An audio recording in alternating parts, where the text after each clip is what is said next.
सुनिए, कुछ बातें करनी है आपसे। पिछले एपिसोड में हमने 10 का आंकड़ा पार कर लिया है। आप जो एपिसोड देख रहे हैं, ये वीकली रैप अप का 11वां एपिसोड है। नमस्कार, स्वीकार कीजिए, मैं हूँ रोहित और आप देखना शुरू कर चुके हैं आपका अपना weekly dose, weekly wrap up 11वीं बार।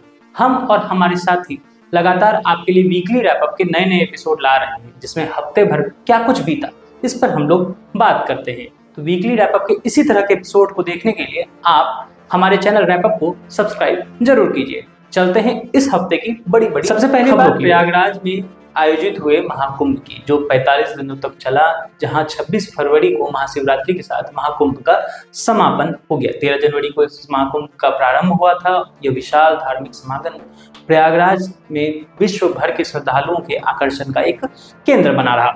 जब इस कुंभ में लोगों ने स्नान किया तो लोगों के नहाने का आंकड़ा जो है, स्नान करने का आंकड़ा पीआईबी के आंकड़ों के मुताबिक 66 करोड़ से ज्यादा लोगों ने संगम में डुबकी लगाई। महाशिवरात्रि के दिन 1.53 करोड़ से अधिक श्रद्धालुओं ने संगम में स्नान किया। 15,000 सफाई कर्मियों ने इस पूरे आयोजन में अपनी भूमिका निभाई। भारत के प्रधानमंत्री नरेंद्र मोदी, भारत के राष्ट्रपति द्रौपदी मुर्मू और देश के प्रमुख जानी मानी हस्तियों ने भी महाकुंभ में हिस्सा लिया। महाकुंभ में अलग अलग राज्य के मुख्यमंत्री भी शामिल हुए। इसके अलावा फिल्म जगत, खेल जगत और उद्योगपतियों ने भी इस धार्मिक समागम में अपनी उपस्थिति दर्ज कराई। महाकुंभ के दौरान अत्याधुनिक तकनीकों का उपयोग भी किया, जैसे एआई कैमरे, एंटी ड्रोन सिस्टम, ताकि सुरक्षा व्यवस्था को मजबूत किया जा सके। कुंभ के दौरान कई विवाद भी उठे, जैसे कि फिल्म अभिनेत्री ममता कुलकर्णी का महामंडलेश्वर बनना और गंगा जल की शुद्धता को लेकर उठे सवाल। हालांकि सरकार ने गंगा जल की शुद्धता की पुष्टि की और विवादों को शांत करने का प्रयास भी किया, जिसके बाद सोशल मीडिया पे कई तरह के राय बटे हुए नजर आए। अगली खबर भी उत्तर प्रदेश से है, जहां बसपा प्रमुख मायावती ने एक बहुत बड़ा फैसला लिया है, जहां पे कि उन्होंने कहा है क्योंकि अपने भतीजे आकाश आनंद को पार्टी के सभी पदों से हटा दिया गया है। यह जानकारी रविवार को बसपा ने एक प्रेस रिलीज जारी कर दी है। मायावती ने एक्स हैंडल पर जारी जो प्रेस रिलीज की है उसमें बताया है कि उत्तर प्रदेश के लखनऊ में बहुजन समाज पार्टी की एक बैठक हुई थी। इसमें संगठन से जुड़े कुछ अहम फैसलों पर बात की गई थी। बसपा ने आनंद कुमार और रामजी गौतम को पार्टी का नेशनल कोऑर्डिनेटर बनाया। आकाश आनंद को हटाए जाने के बारे में बसपा के प्रेस रिलीज में बताया गया कि पार्टी हित को ध्यान में रखते हुए इस फैसले को लिया गया है। मायावती ने इस पर क्या कहा? मायावती ने कहा है कि मेरे जीते जी और मेरी आखिरी सांस तक अब पार्टी में मेरा कोई भी उत्तराधिकारी नहीं होगा, जिस फैसले का पार्टी के लोगों ने स्वागत किया है। अगली खबर मेरे गृह राज्य बिहार से है, जहां इस साल चुनाव होने को है। इस चुनाव को लेकर शंखनाद भी शुरू हो चुका है। प्रधानमंत्री नरेंद्र मोदी ने इसकी शुरुआत भी कर दी। प्रधानमंत्री नरेंद्र मोदी ने भागलपुर में एक जनसभा को संबोधित किया, जहां पे कि उन्होंने मुख्यमंत्री नीतीश कुमार का लाडला मुख्यमंत्री बताया था। जिसके बाद से लगातार राज्य में सीएम पद के उम्मीदवार कौन होंगे, कौन विपक्ष की तरफ से सीएम पद का उम्मीदवार होगा, इसको लेकर विपक्ष का क्या गठबंधन का क्या स्ट्रेटेजी होगा, इन सभी को लेकर लगातार अटकलें लगाई जानी शुरू हो गई।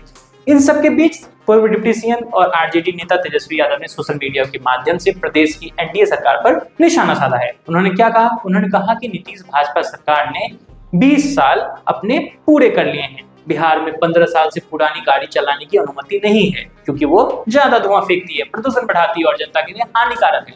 फिर तो ये एनडीए सरकार की 20 साल पुरानी जोड़ी, तोड़ मरोड़ की जोड़ी, पलटा पलटी वाली खटारा सरकार क्यों ही चलेगी? ये सरकार बिहार वासियों पर बोझ बन चुकी है। उन्होंने आगे कहा, 20 वर्षों की नीतीश सरकार ने पिछले 20 साल में बिहार के हर गली, हर टोला, हर गांव में गरीबी, बेरोजगारी, भ्रष्टाचार, अपराध और पलायन रूपी भयंकर प्रदूषण को फैला दिया है। नीतीश भाजपा सरकार ने 20 वर्षों में 2 पीढ़ियों का जीवन बर्बाद कर दिया। अब यह सरकार बिहार वासियों पर बोझ बन चुकी है। अब इसे बदलना अति आवश्यक है। खैर, तेजस्वी यादव की इस बयान के बाद क्या था, राजनीति शुरू होगी और अलग अलग पार्टियों की बयानबाजी भी सामने आने लगी।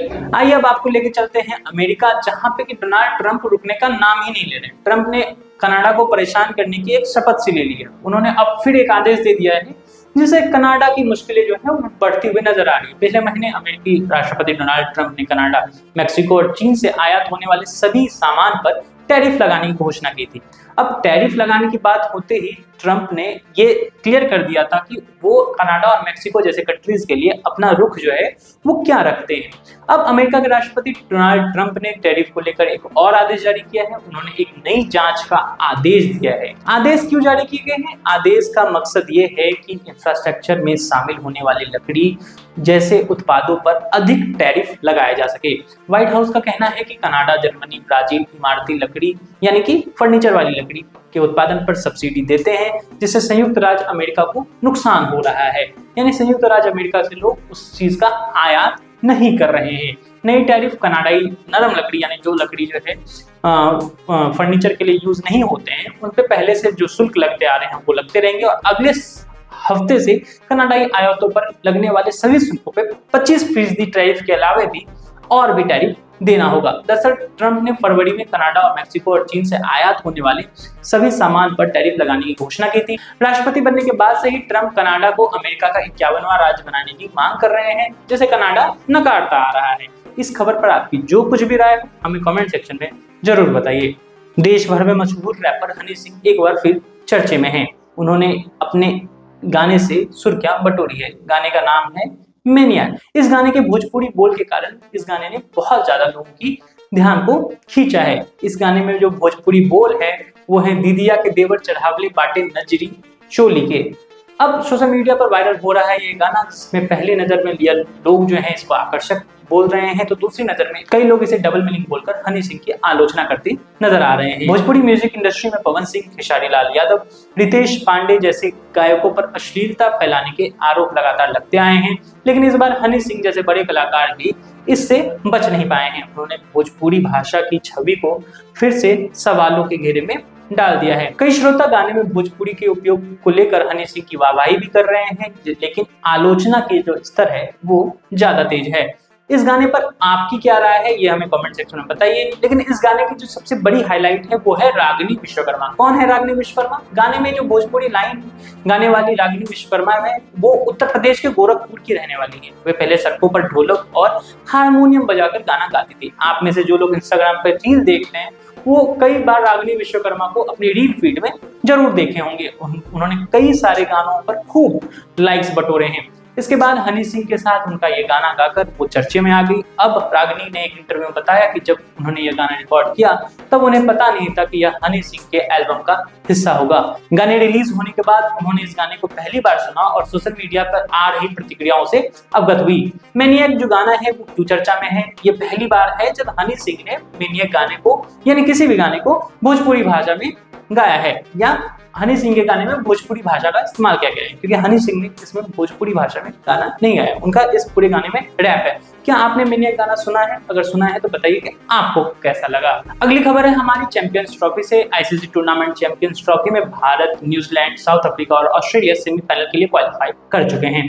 भारत न्यूजीलैंड के साथ मैच खेलकर यह सुनिश्चित करेगा कि सेमीफाइनल में वो किसके साथ गिरेगा। अगर भारत न्यूजीलैंड के साथ मैच जीत जाता है, जिसका परिणाम जो है वीडियो रिकॉर्ड होने के बाद जब तक आपके पास वीडियो पब्लिश होगी वो आ चुका होगा। अगर भारत न्यूजीलैंड के साथ इस मैच को जीत जाता है तो भारत का मुकाबला सीधे ऑस्ट्रेलिया से होगा। अगर इस मैच में भारत की मात होती है तो भारत साउथ अफ्रीका से भिड़ता नजर आएगा। सेमीफाइनल में भारत के साथ कौन होगा ये आप जान चुके हैं। आप कमेंट में बताइए फाइनल जो है वो किन दो देशों के बीच होने जा रहा है और भारत के लिए फाइनल कितना मुश्किल होने वाला है। इस बार के वीकली रैपअप में आपके लिए इतना ही। अगली बार थोड़े से और विस्तार के साथ आपके लिए खबर लेकर आएंगे। इस बार का एपिसोड आपको कैसा लगा ये हमें कमेंट सेक्शन में जरूर बताइए। ये भी बताइए कि आप वीकली रैपअप में और क्या कुछ नया देखना चाहते हैं। जब मैं मौजूद नहीं रहूंगा तो हमारे रैपअप के साथ ही वीकली रैपअप आपको तक जरूर पहुंचाएंगे।